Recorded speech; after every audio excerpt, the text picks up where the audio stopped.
Labas vakaras, kviečiame žiūrėti informacinę laidą trumpai, pranešančią svarbiausias savaitės naujienas. Praėjusią savaitę posėdžiavusi miesto valdyba pritarė švietimo skyriaus siūlymui reorganizuoti Vilties pagrindinę mokyklą. Švietimo skyrius įpareigotas iki kovo 12 dienos parengti sprendimo projektą dėl minėtos mokyklos rusakalbių klasių likvidavimo. Pastaruoju metu šią mokyklą lanko 23 rusakalbiai moksleiviai, kurie mokosi 3 klasių komplektuose. Tačiau kitais metais klasių komplektų skaičius turėtų išaugti iki 5, nes negalima jungti neparalelinių klasių. Anot švietimo skyriaus vedėjo Leono Šidlausko, akivaizdu, jog išlaidos gerokai padidėtų. Neaišku, kas bus su moksleiviais. Ar jiems reikės važinėti į Klaipėdą, kur jie gaus išsilavinimą rusų kalba, ar teks integruotis į lietuviškas kurorto mokyklas. Šią savaitę 6 politinių partijų atstovai, naujai išrinktos miesto tarybos nariai, pasirašė koaliciją dėl bendro darbo miesto taryboje. Sutartyje nurodoma, jog atsižvelgiant į rinkėjų valią bei siekiant užtikrinti darnų ir nuoseklų išrinktos miesto tarybos darbą, tvirtai sutariama sudaryti minėtą koaliciją. Taip pat apsispręsta, jog pirmajame naujai išrinktos tarybos posėdėje meru bus išrinktas Pranas Žeimys, o jo pavaduotojais Salvijus Jotka ir Mindaugas Kritulskas.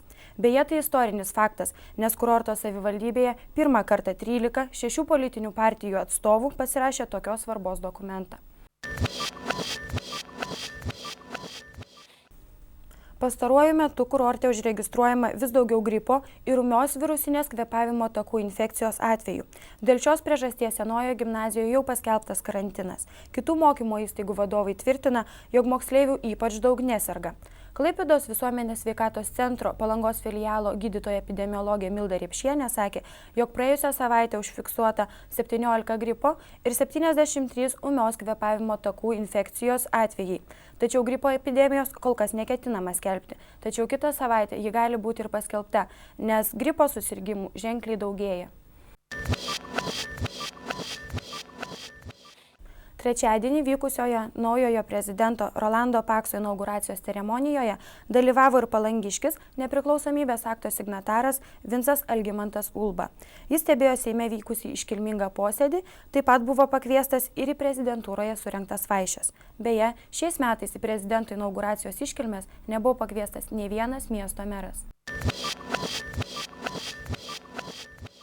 Naktį iš praėjusio penktadienio į šeštadienį kurorte įvykdyta viena didžiausių vagysčių šiais metais.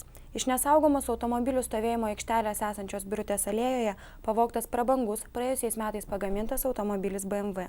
Jame buvo įrengtos net 3 signalizacijos, tačiau vagišiams tai nesukliudė atlikti juodą darbą. Automobilio savininkas patyrė 260 000 litų nuostolį. Linksma žinia mėgstantiems fotografuoti ir fotografuotis. Beveik visą savaitę viešbutyje Mama Rosa vakarais vyks fotosesijos skirtos moters dienai. Šis projektas surengtas Palangos fotoklubo 750 narių ir fotocentro darbuotojų iniciatyva. Norintis išmokti fotografuoti bei savo fotogeniškus sugebėjimus išbandyti norinčios moteris, kviečiamos registruotis fotocentre. Savaitgalį vyko tradicinė jau 12-oji sveikatos ir grūdinimosi šventė Ruoniai 2003. Vasario 22 dieną šeštadienį Palangoje neeilinis įvykis. Kaip ir kasmet į kurortą sugužėjo daugybė smalsuolių pasigrožėti neįprastų reginių. Ne kasdien pamatysi žiemos metu jūroje besipliuškenantį žmogų, o tuo labiau ir visą jų būrį. Palangos Ruoniai 2003. Reginys prasidėjo pakankamai gausių sveikuolių būrio bėgimu miesto gatvėmis, galutinis tikslas jūra ir žinoma maudynės joje. Ko jau ko, o žiūrovų buvo per akis. Na ir kadangi reginys buvo tikrai įspūdingas, nusivylusių ko gero ir neatsirado. Belieka laukti kitų metų ir dar gausesnio dalyvių ir smalsuolių antplūdžio. Ruoniai, Palanga, sveikuoliai – tai 3 neatsiejami dalykai.